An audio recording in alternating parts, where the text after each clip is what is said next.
हरिः ओं गजाननं भूतगणादिसेवितं कपित्थजम्बोफलचारुभक्षणम् उमासुतं शोकविनाशकारिकं नमामि विघ्नेश्वरपादपङ्कजं।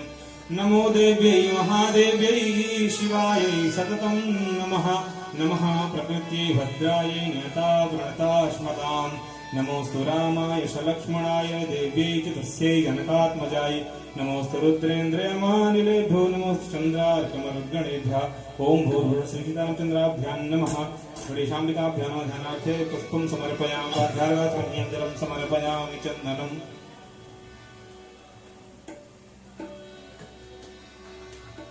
हरिः ओं गन्धद्वारां दुराधर्षां नित्यपुष्टां करीषडीग्निसरीं सर्वभूतानां कामिनोपहवे श्रियं गन्धं समर्पयामि पुष्पम्।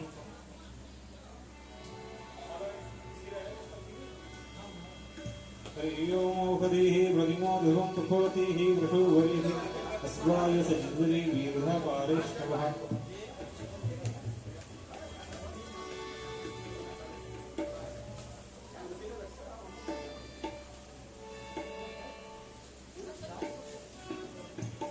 माल्यादीनि सुगन्धीनि मालत्यादीनि वै प्रभो मया हृतानि पुष्पाणि पूजार्थं प्रतिगृह्यताम्।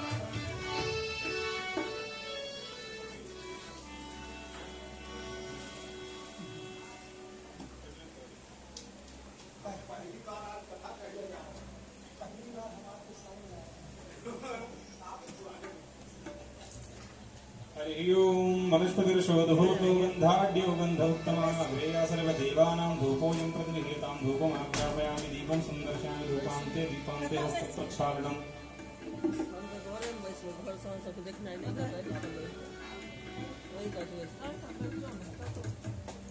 शर्कराखण्डखाद्यानि दधिक्षीरघृतानि च आहारं भक्ष्यभोज्यं च नैवेद्यं प्रतिगृह्यतां। नैवेद्यान्ते मञ्जरां मुद्रां जलमित्राणाय शौचानाय शौचानाय समानश उदानाय स्वामध्ये पानी मुद्राभूषणं जलं समर्पयामि दक्षिणा चढ़ा दीजिए। हिरण्यगर्भगर्भस्थं जीवबीजं विभावशो अनन्तपुण्यफलदं मतः शान्तिं प्रयच्छ मे द्रवदक्षिणां समर्पयामि। श्री सीतारामचन्द्राभ्यां नमः। प्रार्थयेत नानासुगन्धपुष्पाणि यथा कालोद्भवानि च पुष्पाञ्जलिर्मया दत्तगृहाणात् परमेश्वर। श्री सीतारामचन्द्राभ्यां नमः। गणेशाम्बिकाभ्यां नमः। वाग्देव्यै नमः।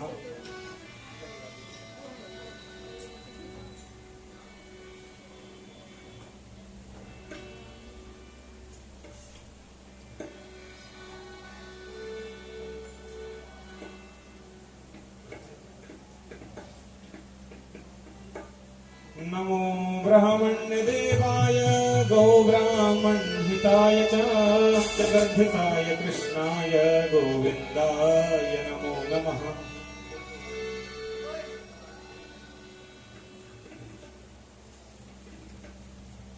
दैवाधीनं जगत्सर्वं मन्त्राधीनं च देवतास्ते मन्त्रासमणाधीनं तस्मात् ब्राह्मण्यत्।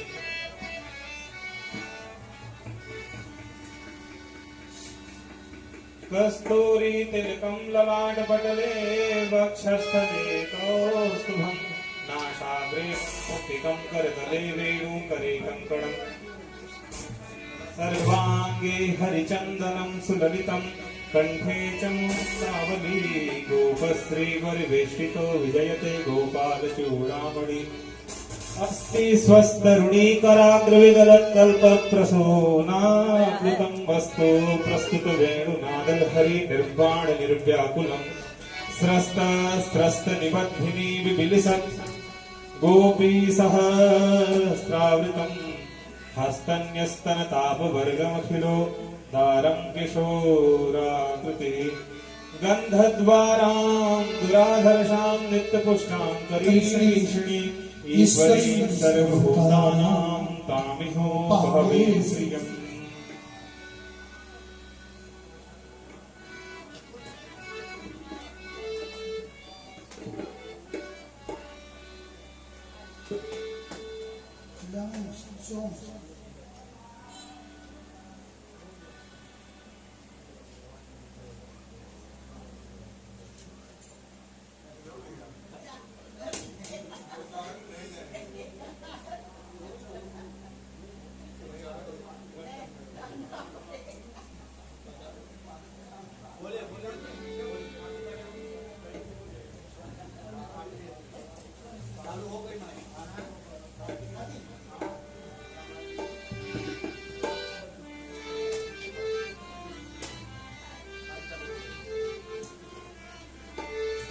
आरती श्री राम जी की कीर्ति करने ललित सिंह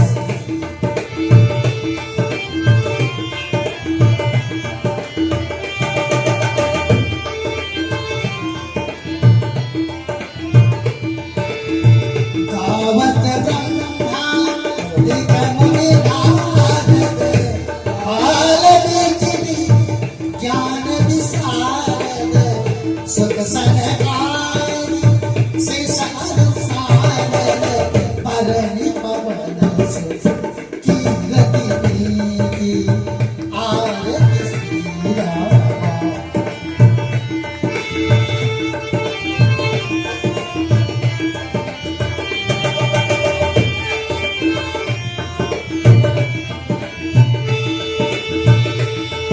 गावत वेद पुराण अष्टादश शबो शास्त्र सब ग्रंथन कोरस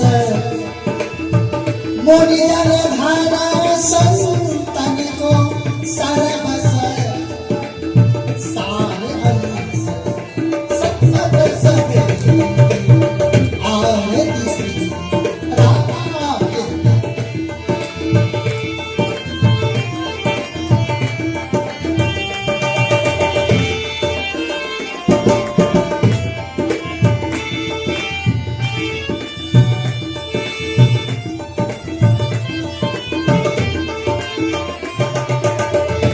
गावत संतत संतत संतत गावत समूहवाणी अरुहत संभव मुनि विज्ञानी व्यास आदि कविवर्य बखानी काव्य भूषित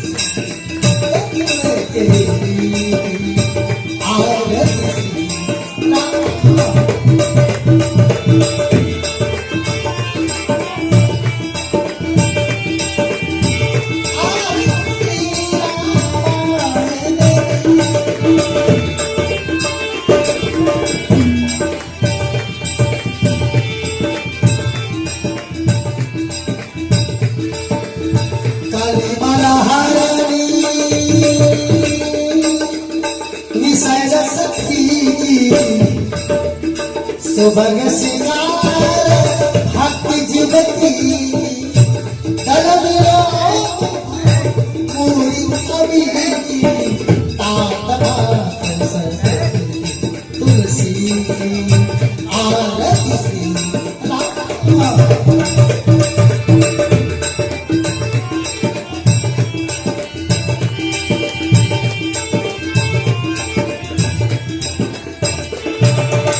कीर्ति करनी तुलसी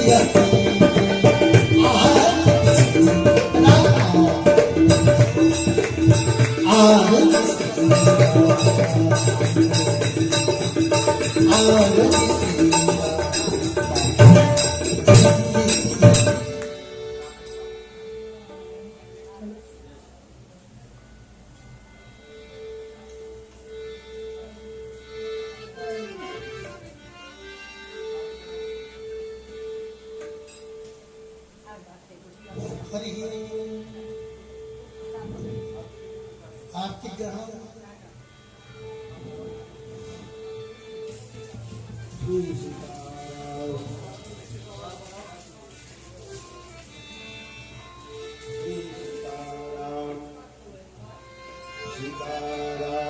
पानी नहीं पी रही तब बैठी है श्री सीताराम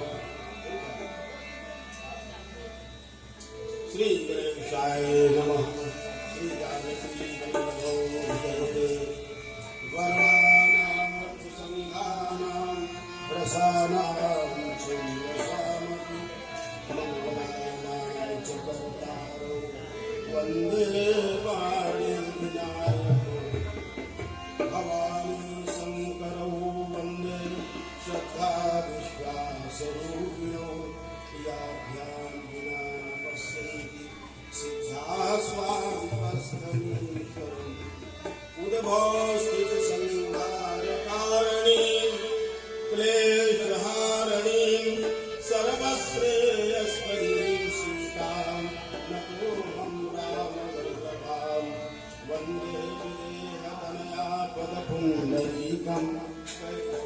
सौरभ समारित योग चेतम हंसुं पितापमनिशं मुनिहंस सेव्यं सन्मानुषानि परिपीत परागपुण्यं दुर्वादलज्जुततनुं तरुणाब्जनेत्रं हेमाम्बरं वरविभूषणभूषिताङ्गं कन्दर्पकोटिकमूर्तिं पूर्तिं मनोरथभवाङ्गविज्ञानकीशं मनोजवं मारुततुल्यवेगं जितेन्द्रियं बुद्धिमतां वरिष्ठं वातात्मकं वानरयोधमुख्यं श्रीरामदूतं शरणं प्रपद्ये श्रीसीतानाथसमारम्भां श्रीरामानन्दार्यमध्यमाम् अस्मदाचार्यपर्यन्तां वन्दे श्रीगुरुपरम्पराम्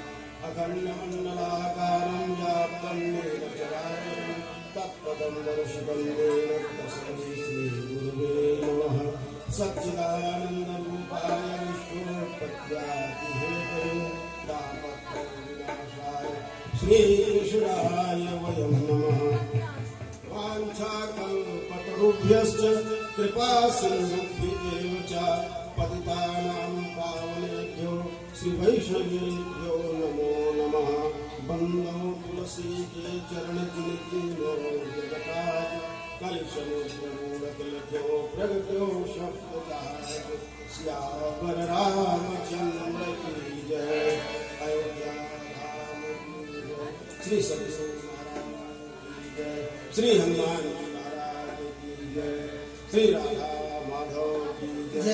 आइए दो बार नाम स्मरण करें पुनः। सीताराम सीताराम सीताराम सीताराम सीताराम सीताराम सीताराम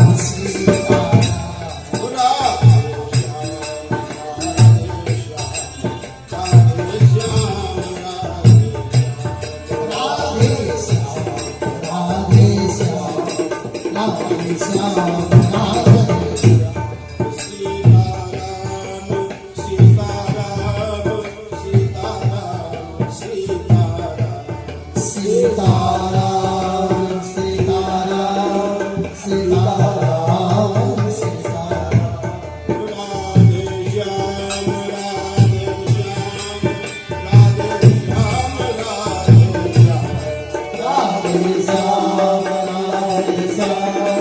राधे श्याम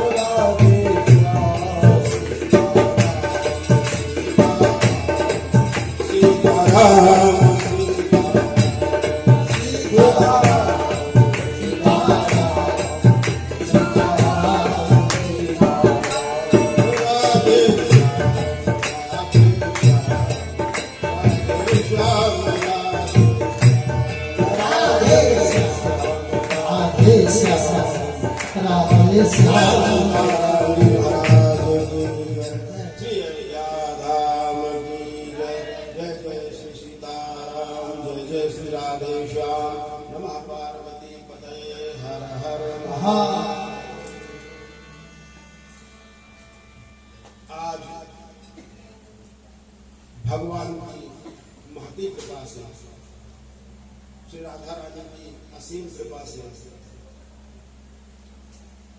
हम लोगों को सौभाग्यवशात श्री अयोध्या धाम में सतीश चंद्र झा जी और उनकी धर्मपालिका शीला बेला इनका पवित्र सोच और पवित्र धन का परिणाम है कि आज से अयोध्या धाम में हम लोग एकत्र होकर श्री राम कथा श्रवण का लाभ प्राप्त हो। जब ऐसा सुयोग कोई आता है तो जो यह कार्यक्रम कराता है उसके पूर्वज जहां भी कहीं होते हैं वो आशीर्वाद देते हैं और आनंदित होते हैं कि हमारे खानदान में कोई ऐसा पैदा हो गया, ऐसा जन्म ले लिया है कि भगवत चर्चा, भगवान की कथा, श्री राम कथा, श्रीमद् भागवत कथा मेरे खानदान में आज हो रहा है, करवा रहा है। ऐसी पवित्र संच ने आज यह अवसर प्रदान करी और उसमें भी श्री अयोध्या धाम की महिमा गोस्वामी जी लिखते हुए उन्होंने लिख दिया कि कोटि कल्प काशी बसे मथुरा कल्प हजार, निमिष मात्र सरजू बसे तुलैन तुलसीदास। तो लोगों ने यह सोचा होगा कि तुलसीदास जी रामोपासक थे, इसलिए भावना में ऐसा कह दिया होगा। हो सकता है सिद्धांत न हो, पर पुराणों में ऐसा वर्णन आया जो गोस्वामी जी भाषाबद्ध की है। मनवंतर सहस्त्र काशी वासेन यद फलम तत्फलम संवापनो सरजू दर्शने कृते। जो करोड़ों कल्प काशी में निवास करने का फल मिलता है व्यक्ति को, वो केवल मात्र निमिष आंख उठती बैठती इतना सरजू का किनारा मिल जाए तो वो फल प्राप्त हो जाता है। वही गोस्वामी जी भाषा बदल किए। फिर लिखे हैं कि मथुरायाम कल्प में कम बसते मानवो यदि तत्फलम संवापनोति सरजू दर्शने कृते। ये पुराणों में वर्णन तमाम श्लोक है, सैकड़ों हजारों श्लोक है। उसी को भाषा बद्ध गोस्वामी जी ने किया कि कोटि कल्प काशी बसे मथुरा कल्प हजार, निमिष मात्र सरजू बसे तुलैन तुलसीदास। ऐसी पवित्र भूमि में हम लोग बैठकर यह आनंद प्राप्त करने से बड़ा सौभाग्य और कुछ हो नहीं सकता। और बंधुओं,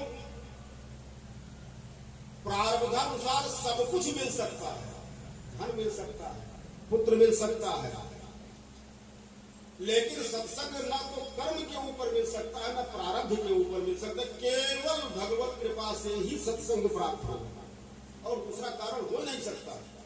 इसीलिए प्रमाण मांगा गया तो विनय पत्रिका में गोस्वामी जी ने कहा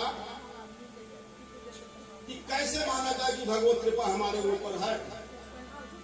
जब प्रवहि दीन दयाल राघव तो साधु संगत पाइए। जब भगवत कृपा पिघलती है, बरसती है, तो संत संगत मिल जाता है। वो शुभ अवसर आज हम लोगों को प्राप्त है, इसका पूरा लाभ लेना चाहिए।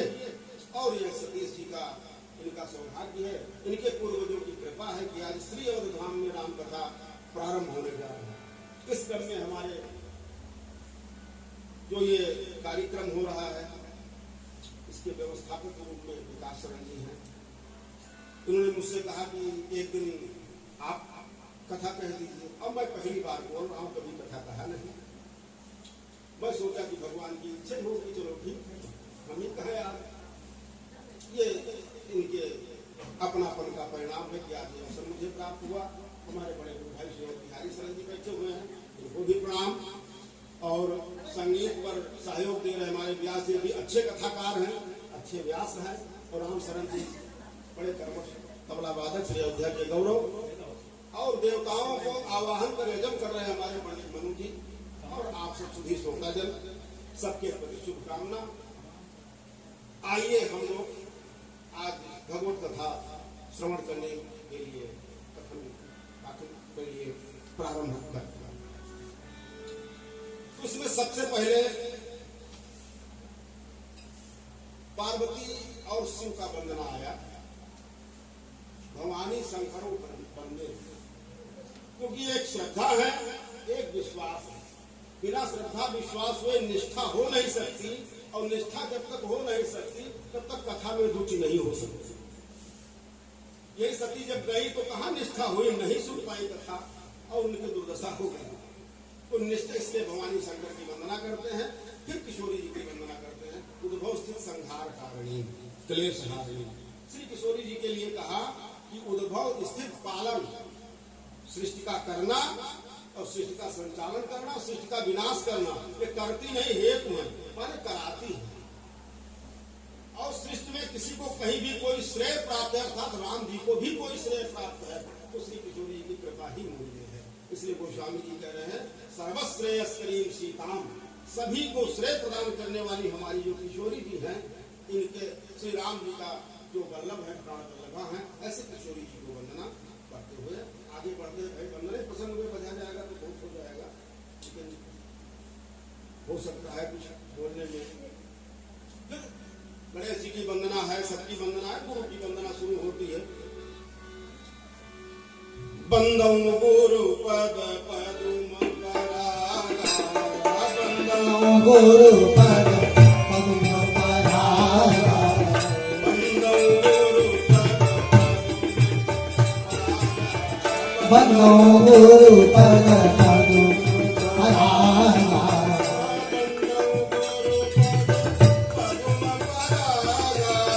बंदो गुरुपद पद्म परागा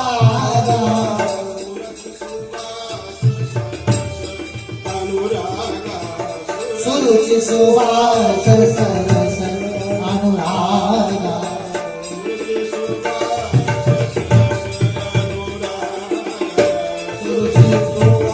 सरस अनुरागा।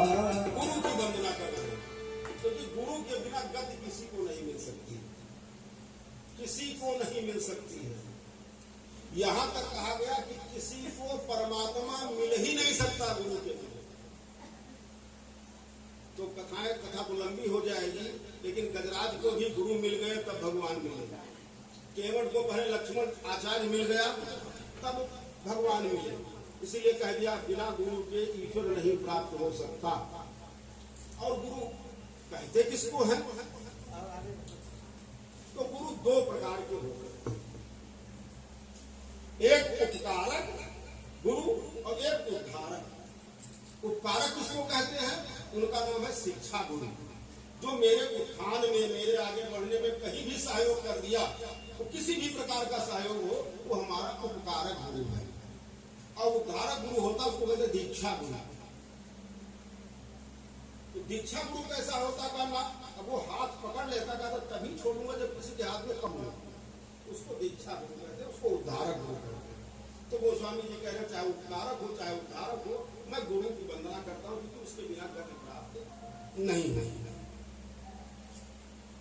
इसके बाद संत की महिमा, सत्संग की महिमा पर गोस्वामी जी प्रस्तुत कर रहे हैं कि किसी को कुछ भी कहीं मिला होगा वो बिना सत्संग के नहीं मिला, चाहे जिसको मिला होगा। और सत्संग की महिमा करते हुए संतों को कहते चलते फिरते प्रयाग है। ऐसा क्यों कहा? एक गति कहते जहां मैं अवरुद्ध हो चुका हूं, रुक गया हूं, अब चलने का सामर्थ्य नहीं है, तो कहा सत्संग करो, तुरंत दिशा मिल जाएगी, दशा बदल जाएगी। कहा किसी को दिशा मिली हो या लोकादि मिला हो, तो सत्संग का प्रभाव होगा।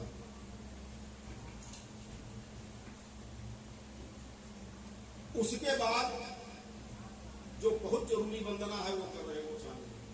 बहुत जरूरी वंदना कहे दुष्कर के वंदना करो। क्यों? बिना मतलब टांगड़ाए रहते हैं हर जगह।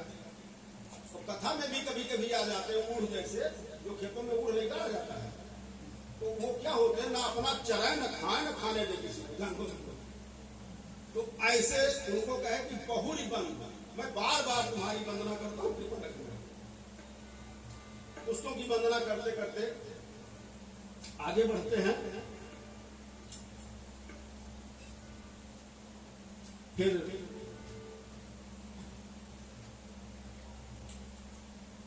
बंदों अवधपुरी एक पावन सरजू सरिकल अयोध्या की वंदना करते हैं।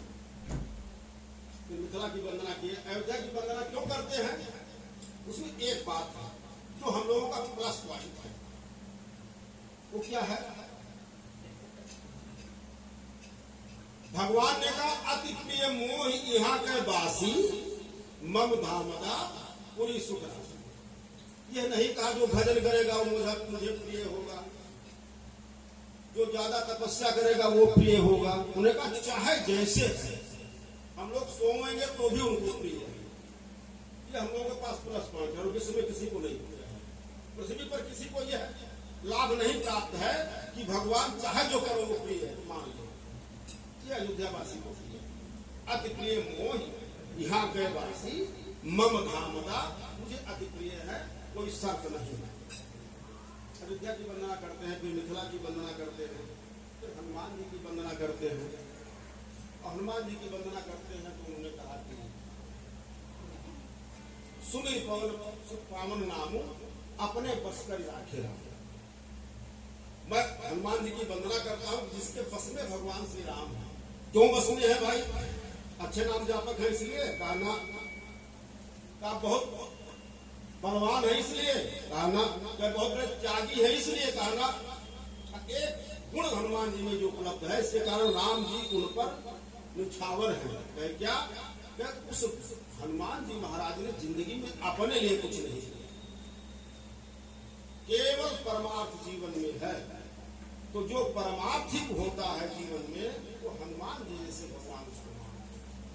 और कोई गुण पर हनुमान जी को नहीं, केवल यही उनके बस में हो गए कि जीवन में कुछ अपने लिए किया ही नहीं।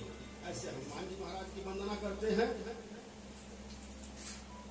फिर नाम महाराज की वंदना ही है, इसमें कितना वंदना हो।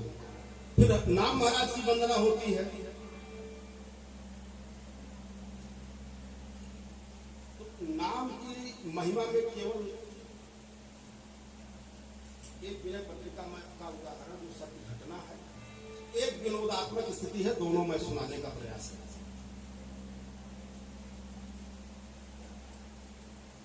एक बार काशी में 80 घाट पर तुलसीदास जी महाराज रहते। तब तक जब उस समय सती प्रथा थी, तो गोस्वामी जी ने देखा एक महिला मेरे तरफ चली आ रही है, बिल्कुल, और उस महिला का पति मर चुका था। वो औरत सती होने के लिए 80 घाट पर जा रही। तो महिला ने सोचा कि जब मर ही जाना है तो लाओ, गोस्वामी जी एक संत हैं, उनका हम दर्शन करके तभी सती हूं।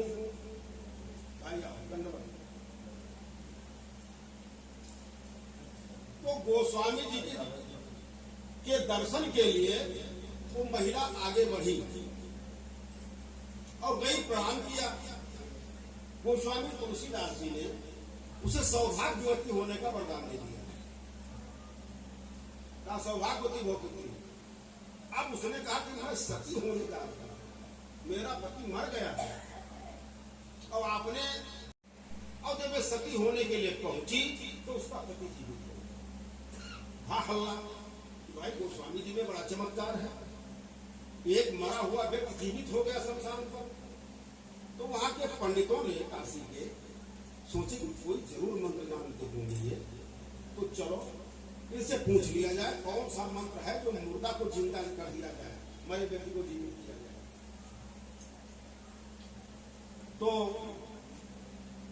सब पंडित इकट्ठा होकर के आए, गोस्वामी जी से पूछा, महाराज जी बताओ कौन सा मंत्र आपको जानकारी है जिसके कारण मरा हुआ व्यक्ति जीवित हो जाता है? भैया मेरे पास कोई मंत्र नहीं है। तो पंडितों ने सोचा और कहा कि ये महात्मा लोग छिपा के रखते हैं, ये झूठ बोल रहे हैं। तो जब पूछा तो कहा, भैया मेरा तो राम नाम के अलावा कुछ भी नहीं है मेरे पास। तो उन्होंने कहा तुम बहुत दिन से जानते हैं, इससे कुछ नहीं हुआ। तो गोस्वामी जी ने कसम खाई है, विनय पत्रिका में सौगंध खाई है कि शंकर साक्षी, मैं जो बोलने जा रहा हूं उसमें शंकर जी साक्षी है।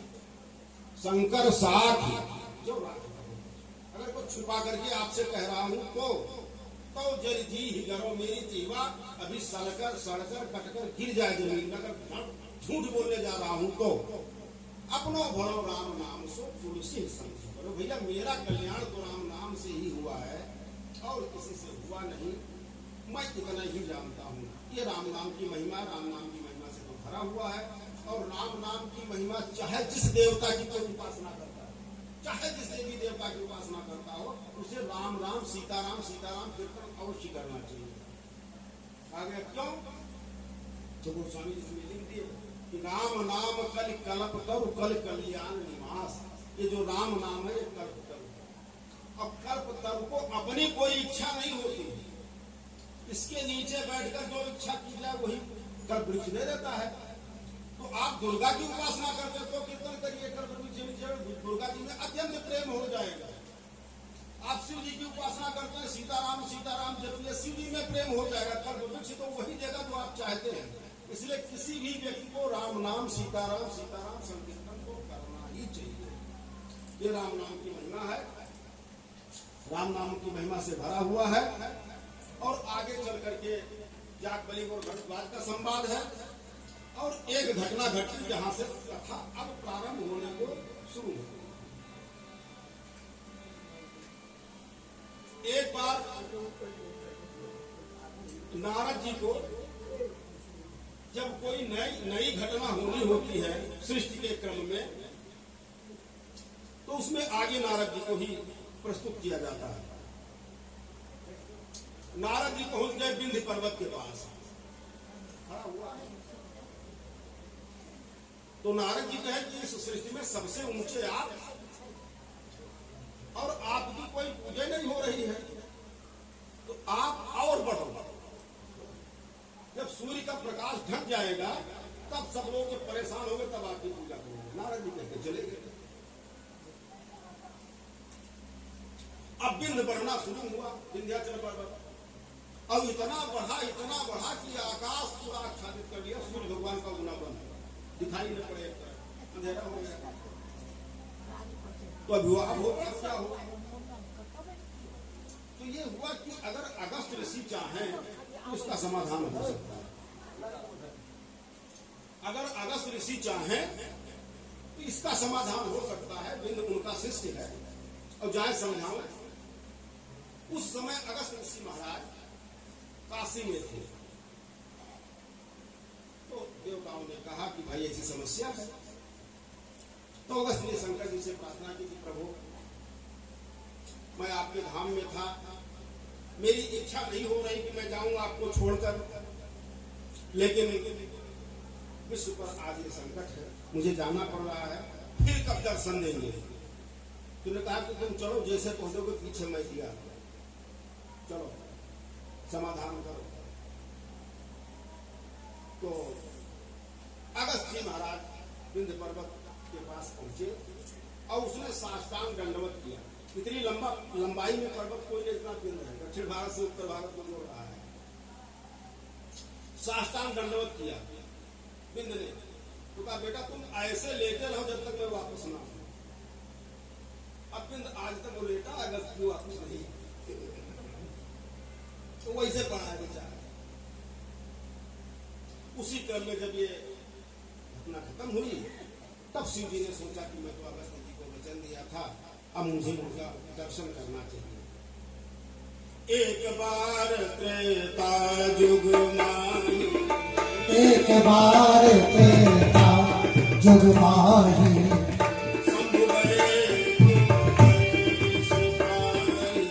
शंभु गए को ऋषि पाही, संग सती जग जननी भवानी, संग सती जग जननी भवानी,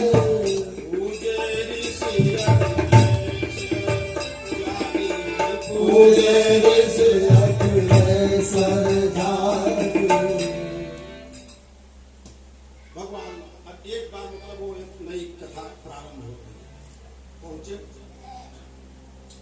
तो अगस्त जी ने भगवान शिव का पूजन किया, वंदन किया। सती जी भी साथ में थी, सती जी का भी वंदन किया, पूजन किया। फिर भगवान शिव ने कहा कि आप व्यासासन पर बैठिए और मुझे राम कथा सुनाइए। सती जी ने सोचा कि इनसे क्या कथा सुना जाएगा जो स्वयं हमारी पूजा किए हुए हैं। अब इनकी बुद्धि थोड़ा सा खराब है और इन्होंने कथा नहीं सुनी। कथा समाप्त हुई, एक दूसरे को प्रणाम वंदन करके चले। तब तक भगवान की एक लीला सामने आती है जिसमें भगवान को वनवास हो चुका है, सीता जी का अपहरण हो चुका है और वो नर लीला करते हुए रो रहे। अब ये चीज जब भगवान ने देखा तो कहा वाह क्या स्वरूप सरकार का हमारे है। आज की लीला बड़ी दिव्य है। जय सच्चिदानंद जग पावन। प्रणाम किया और कहा वाह ये छटा तो कभी देखने को नहीं मिलती जो आज में। पार्वती सती जी ने सोचा किसको प्रणाम कर रहे तो रो रहे दो बालक, इनको ही प्रणाम कर रहे हैं। सती जी को बहुत समझाया कि ये भगवान परात्पर ब्रह्म श्री राम है, लेकिन सती जी का दिमाग तो कथा सुनी नहीं थी, सत्संग हुआ नहीं था। और बिना सत्संग के विवेक हो नहीं सकता। अभी आया ना कि जिसको विवेक कहीं भी मिला होगा उस सत्संग का ही प्रभाव होगा। वो परीक्षा लेने चली जाती हैं और परीक्षा में फेल होती हैं, लौट के आती हैं और शंकर जी से झूठ बोल देते कि जैसे आपने दूर से प्रणाम किया, मैं थोड़ा करीब जाके प्रणाम कर लिया, नजदीक में जाकर के मैंने कोई परीक्षा नहीं। भगवान ने कहा ऐसा तो हो ही नहीं सकता, क्योंकि जब मेरे कहे मैं जगत गुरु हूँ और मेरे कहने पर इनका दिमाग जब ठीक नहीं हुआ तो जरूर परीक्षा ली होगी। तो और औरतों को समझाना भी कठिन है जरा, इसीलिए साधु लोग शादी ब्याह नहीं करते, कौन से जग में पड़े। और शंकर जी भी कह रहे हैं कि मैं सोचा कि सत्य क्या है, सत्य का खोज करने लगा, तो मैं सोचा हो सकता है कि गृहस्थी बसाने में, संसार को बसाने में हो सकता है कुछ पता चले। तो मैं शादी करना शुरू किया, 1-2 शादी नहीं किया, 107 शादी की। अब कुछ नहीं हुआ तो सती जी जल गई, तो मैं सोचा वो समाधि में चला जाऊं तो पता चले सत्य क्या है।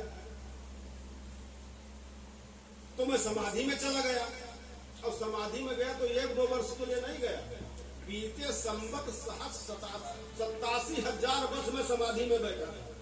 और जब निकला तो कुछ मिला तो नहीं, लेकिन उमा एक अनुभव मुझे मिला कि सत हरि भजन जगत सब सपना। और हरि भजन क्या है ये हनुमान जी से पूछो। भजन माने सेवा, भज सेवायाम धातु से, तो भजन माने सेवा। और हनुमान जी जब मिलते हैं विष्णुमुख पर्वत पर राम जी से, तो राम जी एक मंत्र देते हैं, सो अनन्य जाके अस मति न टरे हनुमंत, मैं सेवक सचराचर रूप स्वामी भगवन। मैं हनुमान तुम्हें एक मंत्र दे रहा हूं कि तुम संसार से अलग अपने को मान लेना और हर संसार के हर कण कण में मुझे मान लेना, ये समझकर सेवा करना। वही हनुमान जी ने सेवा किया पूरी जिंदगी। और चंद्रमा में जब दिखाना हो तो सब लोगों ने सब कुछ बताया, लेकिन कहा सच तुम्हार प्रिय दास राम जी उसमें भी दिखे। तो यहां पर सती जी बात नहीं मानी और घटनाएं जाते दक्ष प्रजापति को प्रजापति पद मिला और वो एक सभा हुई, सभा में शंकर जी गए और उन्होंने अपने नाम जपने में मस्त थे, प्रजापति को ध्यान नहीं दिया, प्रणाम नहीं दिया। उन्होंने यज्ञ जो है यज्ञ में भाग लेने के लिए सबको मना कर दिया। अब यज्ञ होना भी बंद हो गया तो सोचा क्या करें, अब हम ही लाओ यज्ञ ठानते हैं। दक्ष प्रजापति ने यज्ञ ठाना, यज्ञ में शंकर जी को भाग नहीं दिया और सती जी का जन्म। और पुनः वही सती जी जाके हिमांचल में जन्म लेती है पार्वती के रूप में।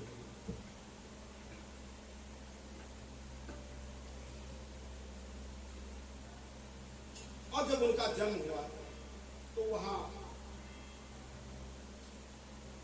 एकदम वातावरण हरा भरा हो गया। हिमांचल पर देवताओं का आना जाना, ऋषियों का आना जाना शुरू हो गया। उसी क्रम में नारद जी यहाँ पहुंचे हिमांचल प्रदेश में, हिमांचल के यहाँ। जब इन्होंने सुना कि आदिशक्ति भगवती पराम्बा भगवती पार्वती जी का जन्म कैलाश पर्वत पर हो गया है, तो दर्शन के लिए कैलाश पर्वत पर आए। और जब वहां गए तो इनका चरण धोया गया, इनका सम्मान किया गया। इनका पूजन अर्चन करने के बाद एक पिता की जो सबसे बड़ी जिम्मेदारी होती है, इसको कहते हैं कन्या विवाह।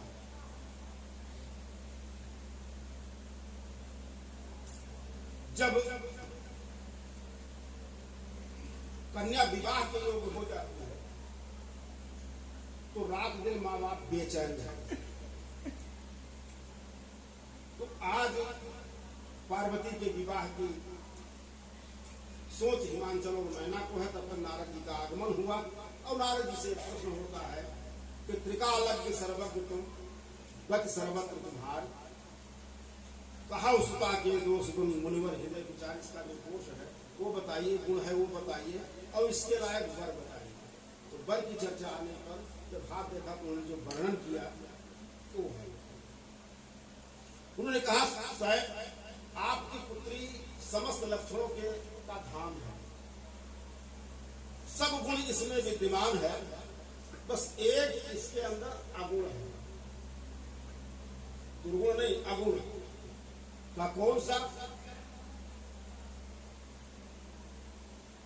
उन्होंने कहा कि इसको जो वर मिलेगा, उसको पति मिलेगा, वो थोड़ा ठीक नहीं, पति की स्थिति खराब है। अगुण अमान माद पितहीना, उदासीन सब संशय छीना, जोगी जटिल अकाम मन नगन अमंगल भेष, अस स्वामी यही का मिले परी हस्त अस। उन्होंने कहा कि इसके हाथों को देखने के लिए लगता है इसको जो पति मिलेगा उसमें कोई गुण नहीं होगा, अमान होगा, माता पिता विहीन होगा, जोगी जटिल अकाम मन नगन अमंगल भेष, अस स्वामी यही का मिले परी हस्त अस। अब यहां स्थिति आई कि मैना और हिमांचल तो दुखी हो गए कि ऐसे पति को क्या किया जाए, इसमें कोई गुण ही नहीं। नारद जी का वाक्य एक ही है, पार्वती जी भिन्न अर्थ ले रही हैं, मैना हिमांचल भिन्न अर्थ ले रहे हैं। पार्वती जी प्रसन्न हो रही हैं कि जिनके लक्षणों को नारद जी गिना रहे हो तो भगवान शिव है, वो अगुण है, निराकार हैं, साकार हैं, सब कुछ है, अमान है, वो सम्मान किसी का नहीं चाहते, मान रहित हैं, और माता पिता उनके लिए अनाथ हैं तो उनके कौन माता पिता। ये जोगी जटिल अकाम, कोई कामना नहीं, नगन अमंगल भेष अस स्वामी। अब ये चीज नारद जी भी नहीं समझ पाए कि पार्वती जी इसका अर्थ बहुत ठीक लगाने गई। नारद हूँ यह भेद नारद हूँ यह भेद समझब दसाएक समझब दिलगाना।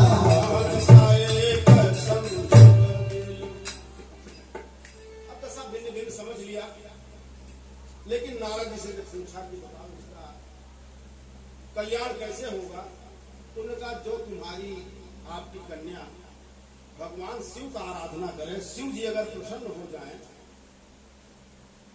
तो शिव जी इसको मिल जाए तो सारे दोष समाप्त हो। ये नारद जी जब तक कहा ही रहते तो पार्वती जी निकल पड़े।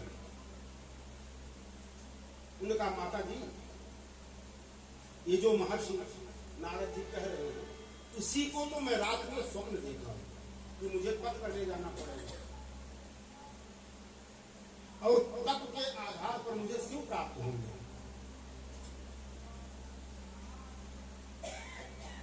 तो गुरु का आशीर्वाद मिल गया, अब आप माता पिता हैं, आशीर्वाद दे और मैं अब तपस्या के लिए जाऊंगा। माँ बाप की इच्छा तो नहीं होती, लेकिन तब के लिए आदेश मिला और पार्वती जी तपस्या करने चली गई। जब तपस्या करने गई तो उनकी तपस्या तो बड़ी विषम हुई। ऐसी तपस्या गोस्वामी जी को लिखना पड़ा कि आज तक सृष्टि में किसी ने नहीं किया जैसा पार्वती जी ने शिव प्राप्त के लिए तपस्या करी। और तपस्या जब पूर्ण को हुई उसके पहले ये तो संकल्प करके बैठ गए थे कि मुझे अब शादी नहीं करूंगा शिव जी, क्योंकि संकल्प कर चुका हूं। तो सीता का रूप बना लिया, वो तो मेरी अब आराध्य हो गई, अब मैं शादी लेकिन दूसरा जन्म पार्वती का हो चुका था। तो भगवान राम उनके पास प्रकट हुए। तो उन्होंने कहा कि अब विनती मम सुनहु शिव, जाओ मो पर निज लेहु, जाय विवाह शैलज ही यह महिमा देव। ऐसा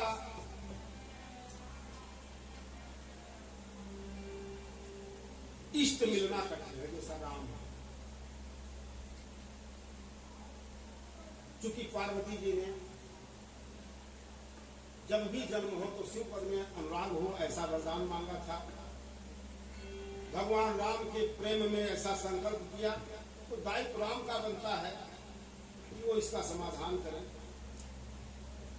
राम जी भगवान शिव के पास पहुंचे। शिव जी ने अपने को धन्यता का अनुभव किया। लेकिन आज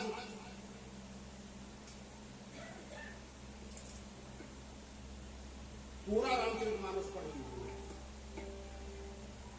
दो ही व्यक्ति है जिससे मांगते हुए मिलेगा, या तो केवट या तो शिव।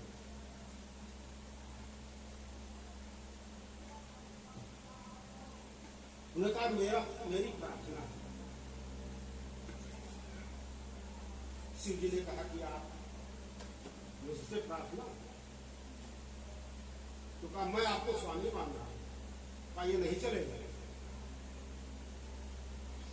कहा तो अगर स्वामी नहीं मान रहे हो, मेरी प्रार्थना नहीं स्वीकार करो तो मित्र मान लो। तो आपसे सलाह है कि शादी कर लो। कहा ये भी नहीं। कहा मैं स्वामी मानता हूं। शिव जी ने कहा तो कहा मेरी आज्ञा है, जाय विवाह शैलज ही, क्या हम मान लो, जाओ और विवाह करो। भगवान शिव तक सूचना पहुंच गई कि मुझे गृहस्थ जीवन में प्रवेश करना ही है। लेकिन उसके बाद भी तमाम लीलाएं बीच में हुई। इधर पार्वती जी की तपस्या फलीभूत हुई, आकाशवाणी हुई, लेकिन फिर भी तपस्या नहीं छोड़ी। ऋषियों को, सप्त ऋषियों को भगवान शिव ने भेजा कि जाइए पार्वती की परीक्षा लीजिए और अगर वो परीक्षा में उत्तीर्ण हैं तो अब विलंब नहीं करना चाहिए, विवाह का समय बना लेना चाहिए। जब वहां पहुंचे तो उन्होंने कहा कि देखो आए तो आप लोग समझाने, लेकिन गलत जगह चले आए। पहले तो मैं पत्थर की बेटी हूं तो पत्थर को बुद्धि रहेगी, जो दिमाग में भर गया वो कहां से निकलेगा।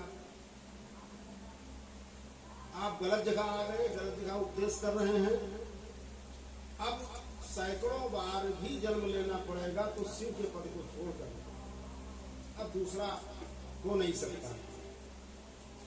उन्होंने कहा कि नहीं, मैं जिसके लिए आप तपस्या कर रही हैं वो कामदेव को जला चुके। एक विवाह काम वासना काम उत्पत्ति के लिए होता हो तो काम जला चुके। तो तुम्हारा भ्रम है, तुम समझते थे कि शिव जी कामी है, मैं तो सदैव काम समझी उनको।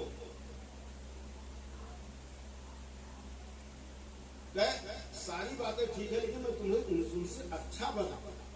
ये दोहा लिखते हैं कि महादेव अवगुण भवन विष्णु सकल गुण धाम।